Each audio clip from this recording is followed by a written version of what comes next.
Kita lanjut bahas spoiler The Great Ruler episode 252. Oke lah, nggak usah banyak mang, kita langsung masuk aja ke pembahasan.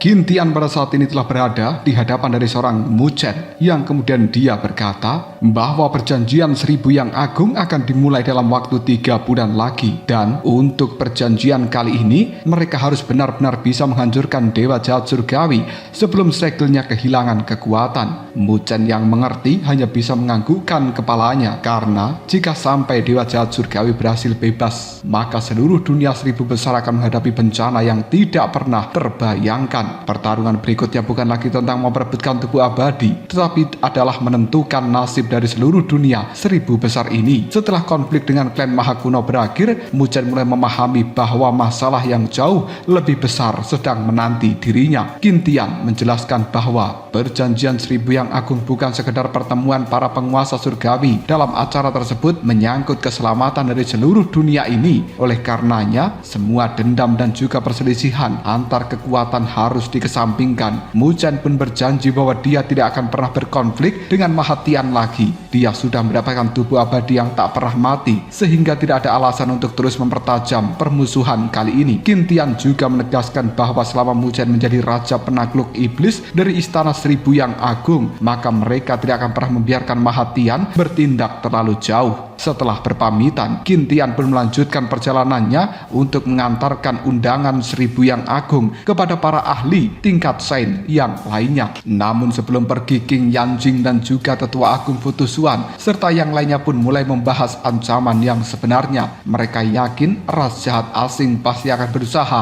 mengacaukan perjanjian 1000 yang agung. Tujuan mereka dalam menghancurkan segel yang selama puluhan ribu tahun ini menahan dewa jahat surgawi. Mu Chen kemudian mengetahui sebuah fakta mengejutkan tentang Bukit Hutan Belantara Utara, tempat dewa jahat surgawi disegel. Wilayah itu dikenal sebagai tanah 10.000 makam dan dijaga oleh para penjaga makam yang merupakan bawahan langsung dari Kaisar Agung Abadi. Pemimpin mereka adalah penguasa abadi, sang sosok misterius yang kekuatannya bahkan diperkirakan tidak kalah dari Kaisar Api Shoyen dan juga leluhur bela diri Lindong. Meskipun Kaisar Agung Abadi telah tiada, dunia 1000 besar sebenarnya masih memiliki banyak ahli yang sangat kuat seperti Kaisar Api Shoyen, leluhur bela diri Lindong, Qin Tian sang Raja Iblis, penguasa abadi, sang tangan kanan dari Kaisar Agung Abadi, serta berbagai klan kuno yang masih mampu menjadi benteng pertahanan dunia. Namun ada satu masalah yang cukup besar. Tidak ada lagi sosok yang luar biasa seperti Kaisar Agung Abadi yang kekuatannya telah mencapai bahkan melampaui tingkat sains yang sebenarnya. Oleh karena itulah satu-satunya harapan adalah mengaktifkan segel dan benar-benar menghancurkan dewa jahat surgawi sebelum ras jahat asing berhasil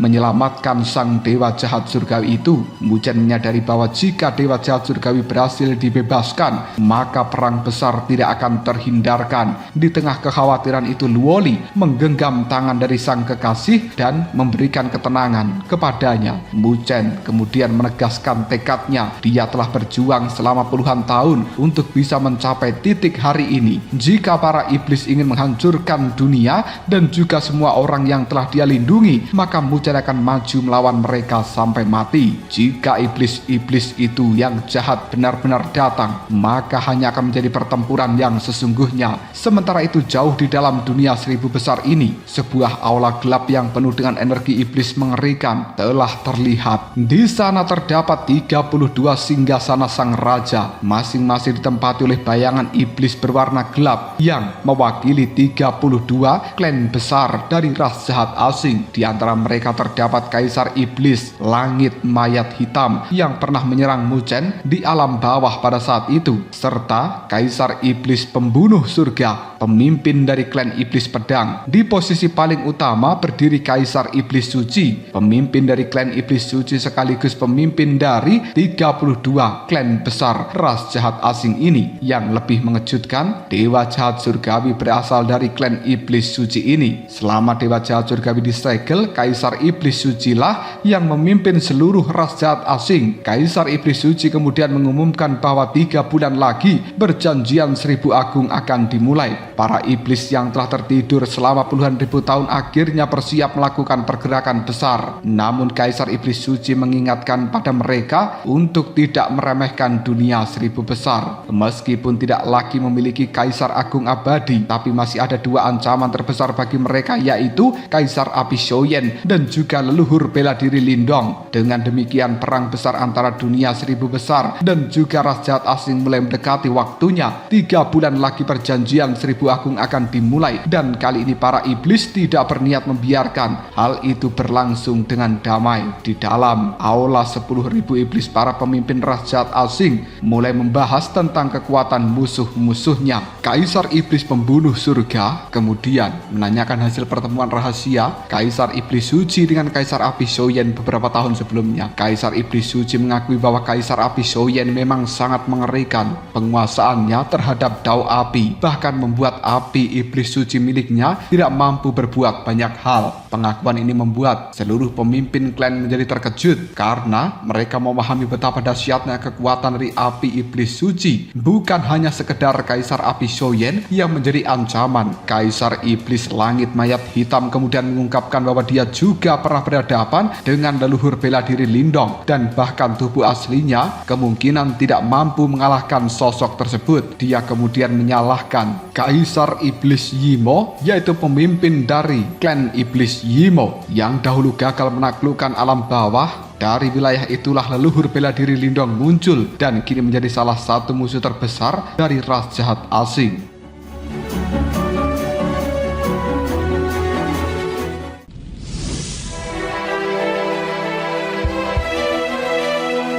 Namun Kaisar Iblis Suci tidak ingin terus membahas masa lalu. Menurutnya Kaisar Api Shoyen dan juga leluhur bela diri Lindong memang berbahaya. Tetapi selama dewa jahat surgawi berhasil membebaskan diri dari segel, maka kedua tokoh tersebut tidak akan lagi menjadi ancaman yang besar. Karena itulah dia mengeluarkan perintah yang cukup penting. Ras jahat asing harus melancarkan serangan besar-besaran ke wilayah api yang tak berujung dan juga alam bela diri. Tujuannya bukan untuk langsung menghancurkan kedua wilayah itu, melainkan untuk menahan Kaisar Api Shoyen dan juga leluhur bela diri Lindong, sehingga mereka berdua tidak bisa pergi menuju tempat dari dewa jahat surgawi disegel. Namun muncul sebuah masalah baru. Segel yang menahan dewa jahat surgawi dibangun oleh Kaisar Agung Abadi dengan mengorbankan nyawanya sendiri. Bahkan ras jahat asing tidak bisa mendekati wilayah itu secara sembarangan. Ketika salah satu pemimpin dari ras jahat asing ini menanyakan bagaimana mereka akan menghancurkan segel itu, Kaisar Iblis Suci hanya menjawab bahwa dia telah memiliki rencananya sendiri. Dia kemudian mengungkapkan alasan sebenarnya di balik seluruh tindakan mereka. Meskipun ras jahat asing telah menguasai sebagian besar wilayah dari dunia 1000 besar, mereka tetap dianggap sebagai makhluk asing oleh dunia tersebut. Jika tidak melakukan invasi secara penuh, maka mereka perlahan akan ditolak dan juga dimurnikan oleh dunia itu sendiri. Karenanya, membebaskan dewa jahat surgawi adalah kesempatan terakhir bagi mereka untuk benar-benar menguasai dan juga berakar di dalam dunia 1000 besar. Para pemimpin klan dari ras jahat asing ini akhirnya pergi untuk menjalankan perintah. Setelah aula 10.000 iblis menjadi kosong, Kaisar Iblis Suci menatap dunia 1000 besar dengan tatapan mata penuh kegilaan. Baginya hari kebangkitan dewa jahat surgawi adalah hari ketika seluruh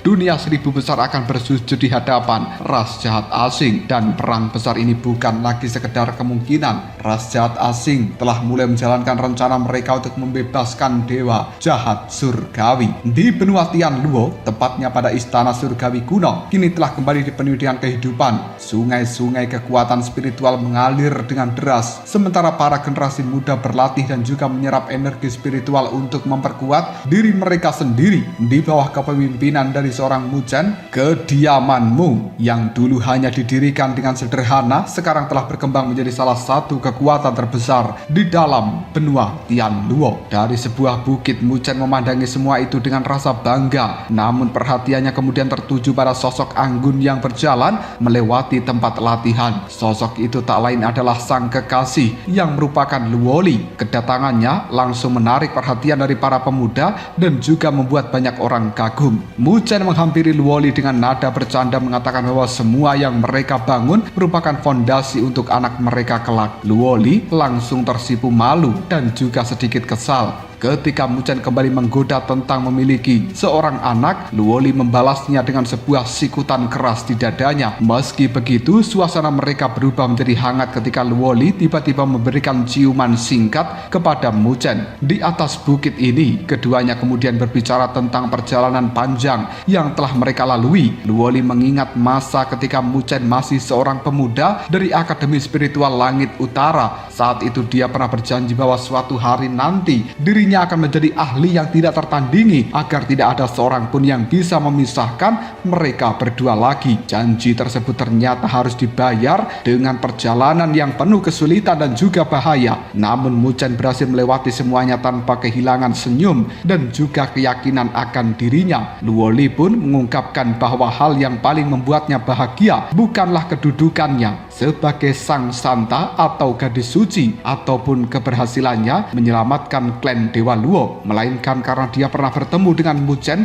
di jalan spiritual waktu itu. Mendengarkan perkataan seperti ini, Mu Chen menyadari semakin banyak hal yang harus dia lindungi. Dia tidak ingin semua yang telah mereka bangun hancur begitu saja. Oleh karenanya Mu Chen membuat sebuah janji kepada Luoli kembali. Jika mereka berhasil melewati perjanjian 1000 agung dengan selamat, Mu Chen meminta Luoli untuk menikah dengannya. Dengan wajah merona, Luoli akhirnya menganggukkan kepalanya dan menjawab, "Baiklah, aku bersedia." Namun 3 bulan kemudian suasana di dalam dunia 1000 besar telah berubah drastis. Pertempuran besar mulai terjadi di perbatasan melawan ras jahat asing. Wilayah api tak berujung dan juga alam bela diri terus berhadapan dengan serangan yang mematikan dari para ras jahat asing. Meskipun kedua kekuatan tersebut masih mampu mempertahankan wilayahnya sendiri, yang paling mengkhawatirkan adalah sebuah kenyataan bahwa ras jahat asing yang telah tertidur selama puluhan ribu tahun ini mulai melakukan pergerakan kembali. Reputasi mereka semenjak zaman kuno sudah sangat mengerikan karena pernah menyebabkan perang besar dan jatuhnya banyak tokoh kuat. Salah satunya adalah Kaisar Agung Abadi.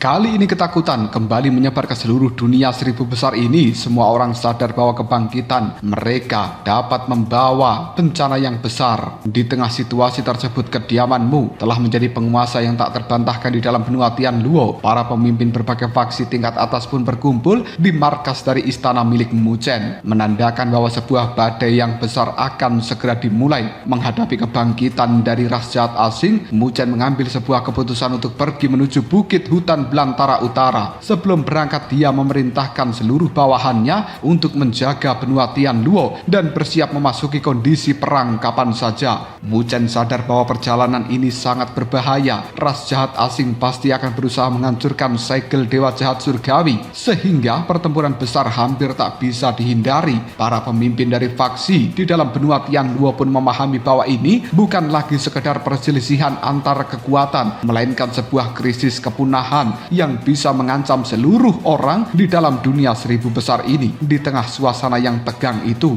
Mu Chen juga berbicara dengan ayahnya, yaitu Mu Feng. Sang ayah merasa bangga melihat putranya yang dulu meninggalkan alam spiritual utara tanpa fondasi yang kuat kini telah menjadi sosok yang berdiri di puncak kekuatan dunia. Mu Chen meminta ayahnya tetap tinggal di dalam kediaman Mu demi keselamatannya. Sebelum berangkat, ayah dari Mu Chen pun mengingatkan sang putra agar menjalankan tanggung jawab jawabnya sebagai seorang pria sejati, terutama melindungi ibunya dan juga calon istrinya yaitu Luoli. Muchen pun bersiap untuk pergi bersama dengan King Yanjing dan juga Luoli. Ketiganya kemudian berubah menjadi 3 sinar cahaya spiritual yang melesat menuju bukit hutan belantara utara. Pada saat yang sama, berbagai kekuatan besar dari berbagai penjuru dunia 1000 besar ini mulai melakukan pergerakan menuju lokasi yang sama. Di wilayah api yang tak berujung, Kaisar Api Shouyan telah mengetahui bahwa ras jahat asing sedang bersiap melakukan penyerangan bersama dengan gurunya yaitu Yao Chen atau Yao Lao, Cailin, dan juga Sun Er. Shouyan telah memerintahkan seluruh penguasa surgawi untuk tetap berada dalam kondisi siaga tingkat tinggi. Tak lama kemudian retakan dimensi yang besar muncul dari kehampaan. Gelombang iblis yang tak terhitung jumlahnya menyerbu keluar dari dalam retakan langit itu, diikuti oleh 3 pemimpin ras jahat asing. Namun Shouyan justru tersenyum tenang, seolah kedatangan mereka tidak cukup untuk membuatnya gentar. Situasi serupa terjadi di alam bela diri. Saat ini leluhur bela diri Lindong juga menghadapi pasukan dari ras jahat asing yang mulai bermunculan dari dalam retakan langit bersama dengan istrinya yaitu Ling Qingsu dan juga Ying Huan Huan. Lindong telah menyiapkan seluruh kekuatan untuk menghadapi pertempuran besar ini. Setelah sempat bercanda dengan kedua istri yang dicintainya ini, Lindong kembali menunjukkan keseriusannya. Dengan tongkat kaisar petir di tangannya, dia berjanji bahwa selama berada di bawah perlindungannya, maka tidak akan ada seorang pun yang mampu menyakiti orang-orang di wilayah leluhur bela diri Lindong ini. Sementara itu, bukit hutan belantara utara ternyata menyimpan sejarah mengerikan. Dahulu wilayah itu merupakan benua yang sangat makmur, namun dalam perang besar melawan ras jahat asing, Kaisar Agung Abadi bertarung melawan dewa jahat surgawi hingga benua itu hancur lebur. Pertempuran tersebut menghasilkan segel dewa jahat surgawi yang kemudian dijaga oleh para penjaga makam.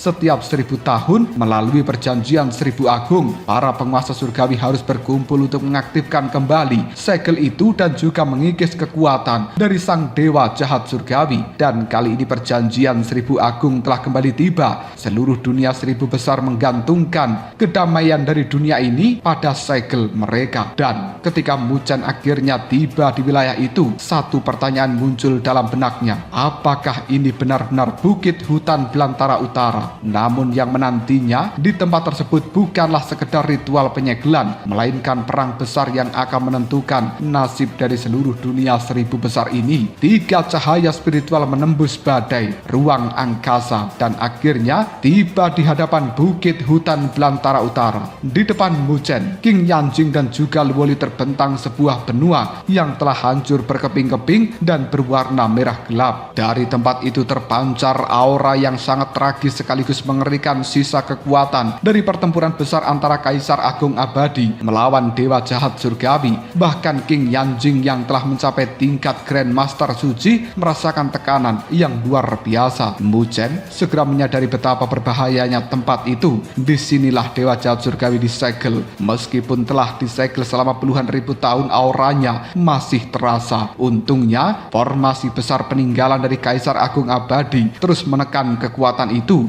Saat mereka mendekat, semakin banyak para penguasa surgawi berdatangan setelah menerima mandat 1000 agung. Beberapa bahkan memberikan salam kepada Muchen, menunjukkan bahwa nama Muchen sekarang telah dikenal luas di dalam dunia 1000 besar ini. Namun Muchen sendiri tidak terlalu peduli dengan ketenarannya. Baginya yang paling penting adalah menghadapi bahaya yang ada di depan mata. Ketika memasuki wilayah bukit hutan belantara utara, Muchen merasakan tekanan mengerikan dari formasi segel itu. King Yanjing kemudian menjelaskan bahwa formasi tersebut tidak hanya menyegel dewa jahat surgawi, tetapi juga menjadi pelindung yang akan menghancurkan siapapun dari ras jahat asing yang mencoba mendekat. Muchen kemudian berbicara pada ibunya dan juga Luoli untuk melanjutkan perjalanan mereka menuju bagian terdalam dari wilayah ini. Setelah berhasil melewati lapisan perlindungan, Muchen kemudian melihat pemandangan yang membuat suasananya berubah menjadi muram. Di seluruh wilayah itu ternyata telah berdiri makam-makam raksasa yang tak terhitung jumlahnya. Makam itu merupakan tempat peristirahatan para tokoh besar yang telah gugur di dalam medan pertempuran kuno melawan ras jahat asing. Jumlahnya menjadi bukti betapa mahalnya harga yang harus dibayar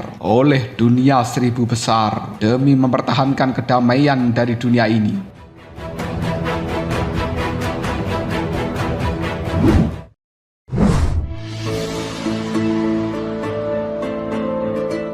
Tidak lama kemudian Mu Chen bertemu dengan dua penjaga makam yang menggunakan jubah berwarna abu-abu. Keduanya merupakan keturunan langsung dari Kaisar Agung Abadi yang telah mengabdikan hidup mereka untuk menjaga segel di dalam bukit hutan belantara utara ini. Mu Chen dan juga ibunya bersama dengan Luoli kemudian dibawa semakin jauh ke dalam wilayah makam ini. Di sana mereka menemukan sebuah panggung yang terbuat dari batu hitam dan juga dipenuhi dengan peti mati tembaga raksasa. Mu Chen segera menyadari bahwa peti-peti mati tembaga itu sebenarnya merupakan bagian dari formasi segel yang sangat dahsyat. Di bawah panggung batu hitam itulah dewa jahat surgawi masih tertidur dalam keadaan yang tersegel. King Yanjing yang memahami formasi dengan sangat baik bahkan mengakui bahwa kekuatan formasi tersebut telah melampaui tingkatan Sain. Jika diaktifkan sepenuhnya, bahkan seorang ahli tingkat Sain pun akan bisa dimusnahkan dalam sekejap. Namun Mu Chen justru semakin menyadari betapa mengerikannya dewa jahat surgawi.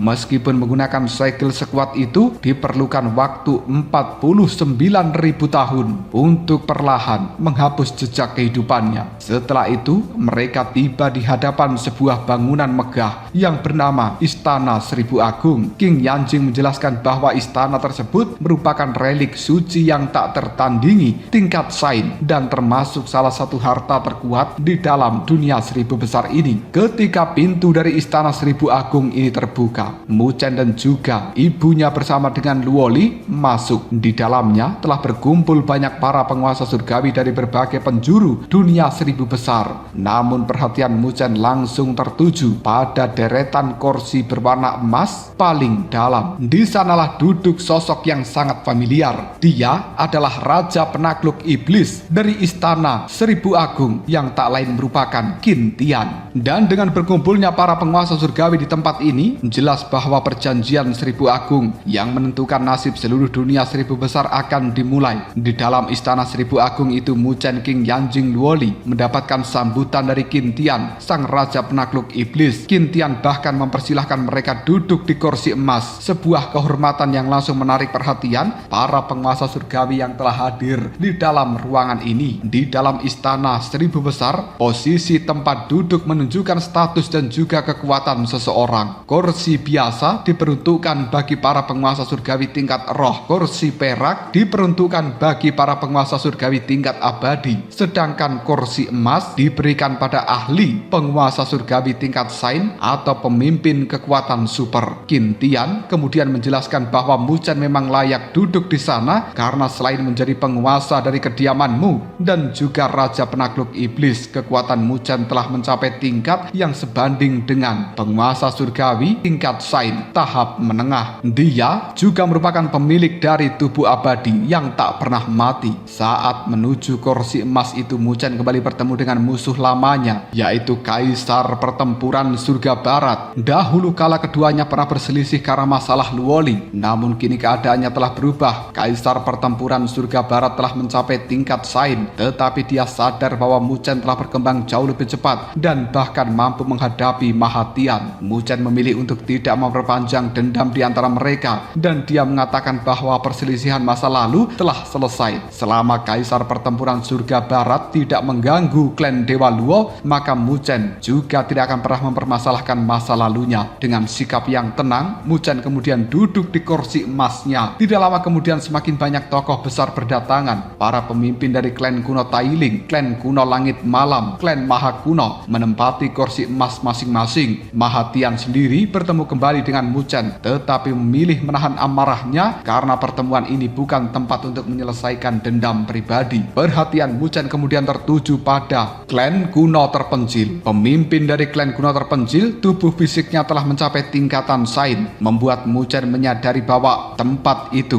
benar-benar dipenuhi dengan monster-monster tua yang kekuatannya sangatlah luar biasa. Suasana menjadi semakin serius ketika lelaki tua berjubah hitam dan juga berambut putih muncul dari angin hitam. Aura kehancuran yang dipancarkan dari dalam tubuhnya sangat mengerikan hingga membuat Mu Chen merasakan tekanan yang besar. Qin Tian pun memberikan penghormatan kepadanya. Sosok tersebut adalah penguasa abadi, pemimpin cabang penjaga makam yang selama puluhan ribu tahun ini menjaga bukit hutan belantara utara. sekaligus tangan kanan dari Kaisar Agung Abadi. Tidak lama kemudian seorang ahli puncak lainnya tiba dengan cahaya pedang hijau. Dia adalah pendekar pedang suci, jubah hijau dari domain pedang. Salah satu ahli terkuat di dalam dunia seribu besar. Dengan kedatangannya, hampir setengah dari kekuatan puncak dunia seribu besar ini telah berkumpul di satu tempat. Qin Tian kemudian mengumumkan bahwa perjanjian seribu agung akhirnya bisa dimulai. Namun ada kabar buruk, Kaisar Api Shouyan dan juga leluhur bela diri Lindong tidak bisa hadir karena ras jahat asing secara tiba-tiba menyerang wilayah api yang tak berujung dan juga alam bela diri. Semua orang segera menyadari bahwa serangan itu bukan sebuah kebetulan. Ras jahat asing sengaja mengikat dua kekuatan besar itu agar tidak bisa membantu perjanjian seribu agung ini. Penguasa abadi kemudian menyatakan bahwa klan penjaga makam telah menjaga bukit hutan belantara utara selama 48.000 tahun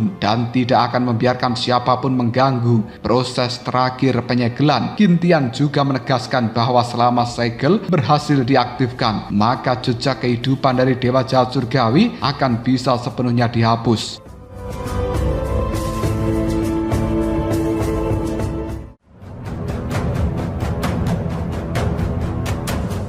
Lalu, apakah yang akan terjadi selanjutnya? Mungkinkah mereka semuanya akan bisa mengaktifkan kekuatan segel itu dan menghilangkan jejak kehidupan Dewa Jahat Surgawi? Jika kalian penasaran, tunggu aja jawabannya di next video. Koprolso.